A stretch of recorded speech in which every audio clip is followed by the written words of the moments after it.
Às vezes, os estados não agem de forma racional.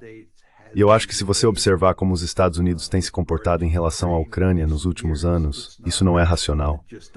Simplesmente não faz sentido estratégico. Mas eu acho que o que aconteceu aqui é que toda a guerra na Ucrânia é em grande parte resultado do período de hegemonia liberal, quando os Estados Unidos não se preocupavam com a política das grandes potências, quando era o estado mais poderoso do planeta, e sentiam que podiam fazer praticamente qualquer coisa que quisessem, sem se preocupar muito com o equilíbrio de poder. E em 2008, que foi no auge do momento unipolar, decidimos expandir a OTAN para a Ucrânia. Essa foi uma decisão tremendamente importante, que como tanto você quanto eu já discutimos antes, teve catastróficas.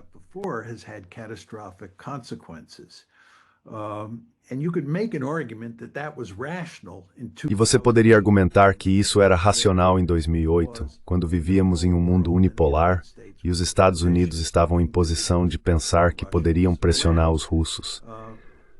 Mas o que aconteceu foi que isso acabou levando a uma grande crise em fevereiro de 2014 e, claro, a uma guerra em fevereiro de 2022. E em fevereiro de 2022, quando essa guerra estourou, já não estávamos mais em um momento unipolar. Estávamos em um mundo multipolar. Os Estados Unidos estavam preocupados em conter a China em 2022. A contenção já estava bem estabelecida e não fazia absolutamente nenhum sentido entrar em uma guerra com a Rússia na Ucrânia.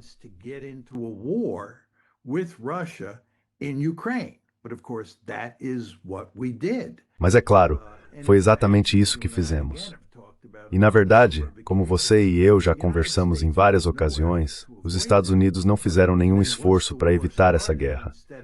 E então, uma vez que a guerra começou, em vez de pará-la, que era o que os russos estavam tentando fazer, tomamos medidas que garantiram que a guerra continuasse, e ela ainda continua até hoje.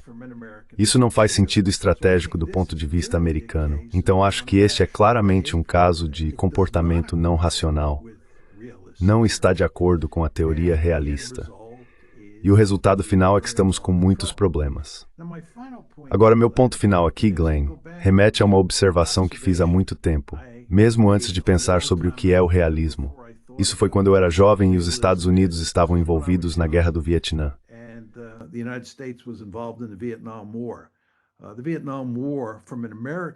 A Guerra do Vietnã, do ponto de vista americano, ocorreu de 1965 a 1975. Eu estive nas Forças Armadas Americanas de 1965 a 1975.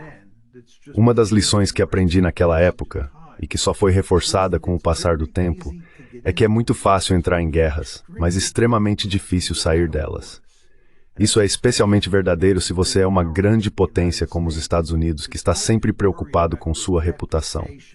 Então, os Estados Unidos entram num lugar como o Afeganistão, e mesmo que esteja claro há pelo menos uma década que os Estados Unidos deveriam sair do Afeganistão, eles acham extremamente difícil sair.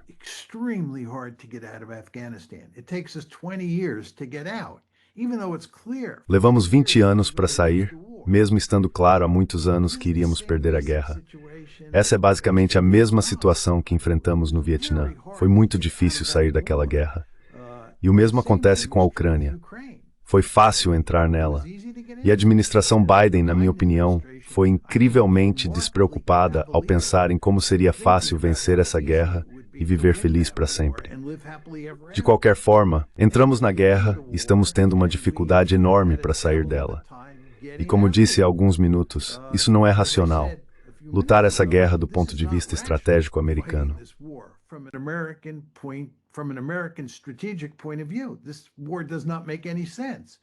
Esta guerra não faz nenhum sentido. Mas, novamente, é muito difícil sair dela. Então aqui estamos nós, presos nessa guerra.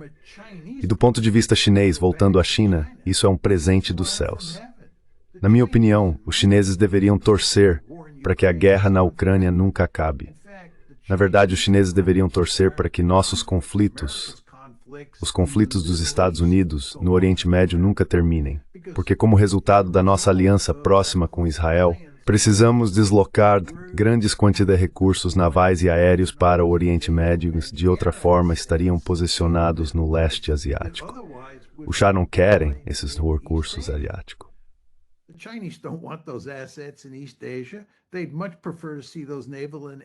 Eles prefeririam muito mais ver esses ativos navais e aéreos no Oriente Médio. Então você tem essa situação muito interessante em que os Estados Unidos, que consideram a China seu principal adversário e um país que precisa ser contido, não conseguem fazer uma guinada completa para o leste asiático para conter a China.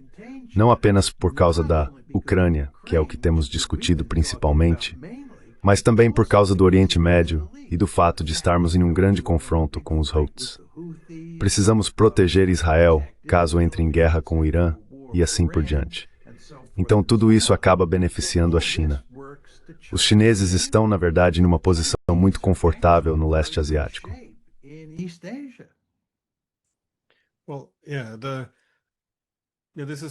Bem, sim, isso também faz parte do que me deixa perplexo. Ou seja, que esses Estados Unidos irracionais, que reconhecem o objetivo de conter a China como sua principal meta, ainda assim gastam todos os seus recursos agora no Oriente Médio e na Europa. Mas você diria que as ações dos países da OTAN em 2014 foram racionais? Porque, naquela época, derrubar o governo na Ucrânia, transformá-lo em um exército proxy para conter os russos e empurrar efetivamente os russos para fora da Europa e para a Ásia. Isso não se encaixaria em uma perspectiva racional de prolongar o momento unipolar e manter a hegemonia coletiva na Europa.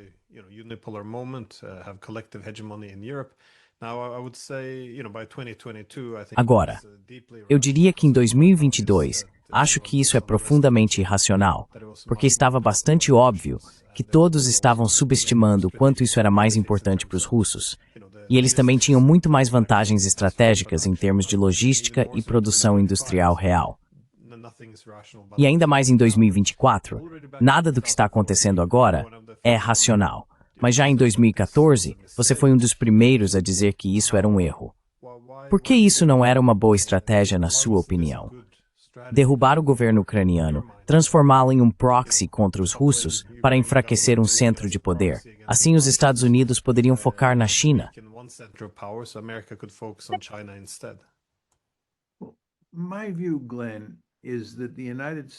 Minha opinião, Glenn, é que os Estados Unidos deveriam se preocupar apenas em conter potenciais hegemonias regionais.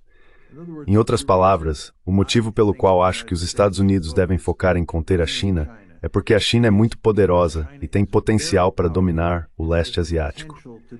Acho que isso não é do interesse dos Estados Unidos. A Rússia é a mais fraca das três grandes potências do sistema. A Rússia não representa uma ameaça de dominação da Europa. Acredito que a Rússia não é uma ameaça para conquistar toda a Ucrânia, muito menos conquistar territórios na Europa Oriental. Os russos nunca demonstraram interesse em conquistar a Europa Oriental, muito menos em dominar toda a Europa. E além disso, eles não têm capacidade para isso.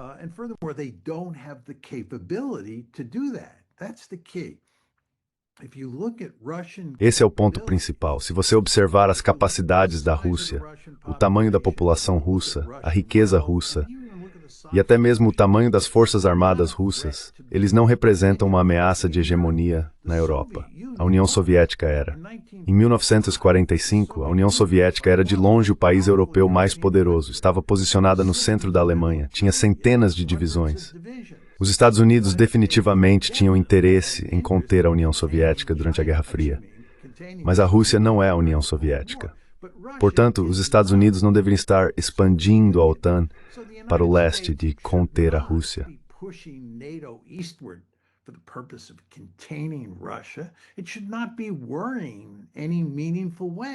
Não deveria haver preocupação significativa com uma ameaça russa. E se houver alguma ameaça russa, do ponto de vista americano, faz sentido deixar que os europeus contenham essa ameaça. Mas, novamente, nem acho que exista uma ameaça russa à Europa. Não acredito que haja uma ameaça com a qual alemães, franceses e britânicos precisem se preocupar. Por isso, defendo desde o início que foi um grande erro expandir a OTAN até a fronteira da Rússia, e foi um grande erro considerar a entrada da Ucrânia na aliança. E do ponto de vista russo, achei que isso seria interpretado como uma ameaça existencial.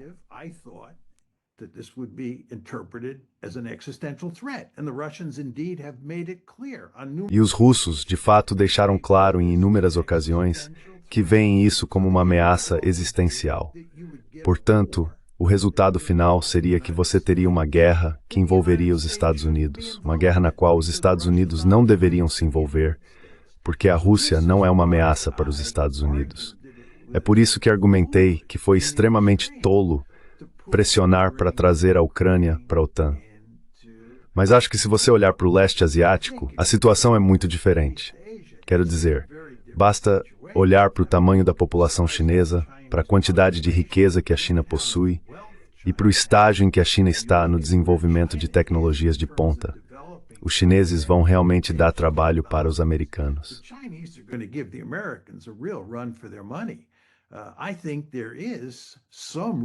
Acho que há uma chance razoável de que no futuro os chineses estejam em posição de dominar a Ásia.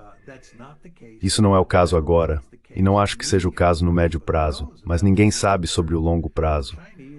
Os chineses são um rival formidável para os Estados Unidos, e acho que os Estados Unidos deveriam se preocupar com a China e deveriam se interessar em conter a China. Isso não significa, aliás, que os Estados Unidos devam buscar uma guerra contra a China. Os Estados Unidos devem fazer de tudo para evitar uma guerra com a China, com certeza. Mas, na minha opinião, os Estados Unidos deveriam conter a China.